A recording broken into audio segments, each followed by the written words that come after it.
Vijana katika taifa la Mungu, karibu katika maombi ya pamoja. Mungu kanituma leo kuzungumza nanyi katika maneno matakatifu. Vijana uliopo hapo nje, karibu katika nyumba ya Bwana uweze kuleta maombi yako, yatapokelewa na kujibiwa hapa hapa katika siku ya leo. Kijana, Mungu amekuponya. Piga magoti na uombe chochote na utajibiwa leo leo. Nimekwisha.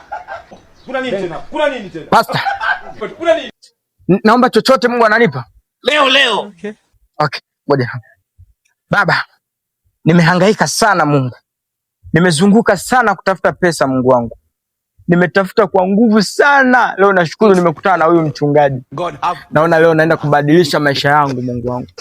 Naenda kubadilisha maisha yangu. Asante Mungu. Baba, naomba hapa unishushie milioni 10 taslimu. Niachane na kazi za vibarua Mungu wangu. Halafu nimekumbuka kabla sijasahau. Kuna mkeka nimebeti. Na kuomba Mungu bani ampige PSG goli 10 ili mkeka wangu tiki. Lakini kabla sijasahau pia kuna demu Mungu namuonaga kwenye mitandao Pipitida Mungu. Na kuomba unifanyie wepesi Pipitida anikubali. Halafu nikitoka hapa tu nimkute tayari ameshakuja geto Mungu. Na kuomba unifanyie wepesi Pipitida nimkute geto Mungu.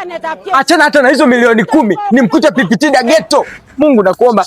Nakuomba Mungu. Nakuomba. Hata mimi ya kwangu leo nimeshamaliza kuomba. Mungu ananijibu. Mbona nishangaza pastor? Ili yote hayo yaweze kutimia, Mungu anahitaji sadaka yako. Toa kiasi cha shilingi 250,000 ili Mungu aweze kuyajibu yote hayo. Nishakushtukia wewe mwizi tu, una lolote? Yaani 200,000?